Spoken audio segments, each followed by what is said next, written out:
जैसे जैसे आप पानी को ऊष्मा देते जाते हो, उसका तापमान बढ़ता जाता है। परंतु क्या आपको पता है कि 100 डिग्री सेंटीग्रेड के बाद पानी को कितनी भी ऊष्मा दी जाए, उसका टेम्परेचर नहीं बढ़ता। तो फिर वो जो उसको दी गई ऊष्मा है, वो कहां पे खर्च हो रही है, या वो ऊष्मा कहां गई? आज हम इसी टॉपिक पर बात करने वाले हैं कि यदि किसी द्रव को या किसी ठोस को अपनी अवस्था में परिवर्तन होता है, मतलब ठोस से द्रव, द्रव से गैस, या जिस भी अवस्था में परिवर्तन होता है, ठोस, द्रव, गैस, जिस भी अवस्था में परिवर्तन होता है, उस परिवर्तन के लिए उसको ऊष्मा की आवश्यकता होती है। यानी उसको अवस्था परिवर्तन के लिए प्रति एकांक द्रव्यमान कुछ ऊष्मा की आवश्यकता होती है। उस ऊष्मा को ही गुप्त ऊष्मा कहा जाता है। गुप्त ऊष्मा जो कि उसकी अवस्था में परिवर्तन के लिए आवश्यक है। जैसे यहां से हम उदाहरण लेते हैं जल का।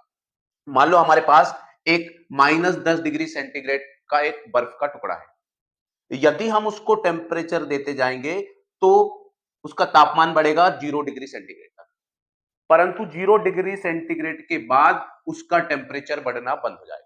कब तक? जब तक कि वो बर्फ पूरी तरीके से पानी में बदल ना जाए। यानी यहां से यहां तक की प्रक्रिया में उसका टेम्परेचर जो है वो कांस्टेंट रहेगा, 0 डिग्री सेंटीग्रेड रहेगा। तो सोचने वाली बात यह है कि फिर वो जो ऊष्मा दी गई वो किस काम में खर्च हो गई? तो वहां पर जो बर्फ को हमने जो ऊष्मा दी थी, वो उसकी अवस्था परिवर्तन अर्थात ठोस प्रावस्था से द्रव में बदलने में खर्च हो गई। इसी प्रकार यदि हम बात करें कि जब वो बर्फ का टुकड़ा पूरी तरीके से गल जाता है, यानी वो द्रव बन जाता है, उसके बाद फिर उसका टेम्परेचर बढ़ना शुरू होता है। और टेम्परेचर बढ़ता जाता है, कब तक बढ़ता है? जब तक कि उसका टेम्परेचर 100 डिग्री सेंटीग्रेड ना हो जाए। मतलब जब तक जल उबलना शुरू हो जाए, जहां से जल का जो है क्वथनांक शुरू हो जाएगा, जहां से जल उबलना शुरू हो जाएगा। यहां से फिर आप जल को कितना भी ऊष्मा दोगे, उसके टेम्परेचर में वृद्धि नहीं होगी। उसके टेम्परेचर में वृद्धि नहीं होगी, मतलब कि यहां पर जो उसको ऊष्मा दी जा रही है, वो ऊष्मा उसके अवस्था परिवर्तन में खर्च हो रही है। यहां से फिर जब उसकी पूरी तरीके से अवस्था परिवर्तन हो जाएगी, तो फिर वो वाष्प में परिवर्तित हो जाएगी। इस प्रकार किसी भी पदार्थ को अपनी अवस्था परिवर्तन के लिए जिस ऊष्मा की आवश्यकता होती है, या प्रति एकांक द्रव्यमान जिस ऊष्मा की आवश्यकता होती है, उस ऊष्मा को ही गुप्त ऊष्मा कहा जाता है। यानी गुप्त ऊष्मा,